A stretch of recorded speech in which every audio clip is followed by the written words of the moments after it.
મિત્રો, આપ જોઈ રહ્યા છો વડોદરા 24 ન્યૂઝ। હવે જોઈએ અગત્યના સમાચાર। ગત શુક્ર અને શનિવારની રાત્રે ડભોઈ નગરપાલિકાના તાલુકાના કરણેટ ખાતે વોટર વર્ક્સ ધરાવતા પ્રતિબંધિત વિસ્તારમાંથી ગેરકાયદેસર રીતે ખનન થતું હતું। ખાણ ખનીજ ખાતાએ આજરોજ સવારે ઘટના સ્થળની મુલાકાત લઈ કેટલું ખનન થયું છે એ બાબતે માપણી સાથે સ્થળ સ્થિતિ મુજબનું પંચનામું કરી આ ગેરકાયદેસર ખનન વિરુદ્ધ કાર્યવાહી હાથ ધરી છે।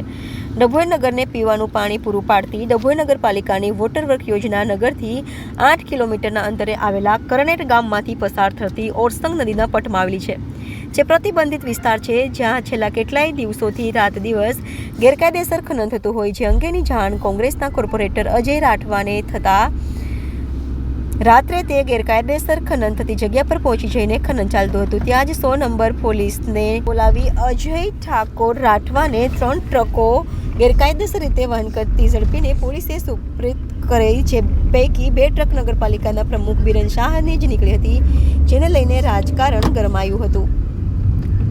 પોલીસે આ 3 ટ્રકો ડિટેન કરી આગળની કાર્યવાહી કરવા માટે ખાણ ખનીજ વિભાગને પત્ર લખ્યો હતો। તે આધારે ખાણ ખનીજ વિભાગની ટીમને આજ રોજ પ્રતિબંધિત વિસ્તારમાંથી થયેલ ખોદકામ કેટલા પ્રમાણમાં થયું છે તે નીતિ નિયમો અનુસાર થયું છે કે કેમ તેની ચકાસણી માટે ખોદકામ થયેલ વિસ્તારની માપણી કરી સ્થળ સ્થિતિ મુજબનું પંચનામું કર્યું હતું।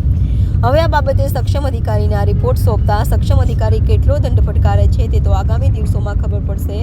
ડભોઈ નગરપાલિકાના પ્રતિબંધિત વિસ્તારમાં ગેરકાયદેસર ખનન અંગે માપણી કરતા ખાણ ખનીજ વિભાગના કર્મીઓ નજરે પડે છે। બપોરે 4 કલાક સુધી પંચનામાની કાર્યવાહી કરતું તંત્ર પોલીસના રિપોર્ટના આધારે આજે બપોરે 12 કલાકથી ખાણ ખનીજ ખાતું ડભોઈના કરણેટ ખાતે પાલિકાના પ્રતિબંધિત વિસ્તારમાં થયેલ ગેરકાયદેસર ખનન બાબતે તપાસ માટે આવ્યું હતું, જ્યાં કેટલા અંશે ખોદાણ થયું છે, કેટલું ઊંડું ખોદાણ થયું છે એની માપણી કરી પંચનામું કરવાની તજવીજ હાથ ધરી હતી।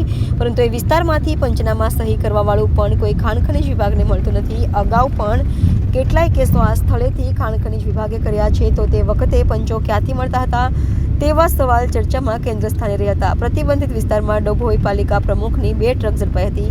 ખાણ ખનીજ વિભાગે ગેરકાયદેસર ખનન અંગે રિપોર્ટ તૈયાર કરી માપણી સાથે સ્થળ સ્થિતિનું પંચનામું કરી આ ગેરકાયદેસર ખનન વિરુદ્ધ કાર્યવાહી કરશે।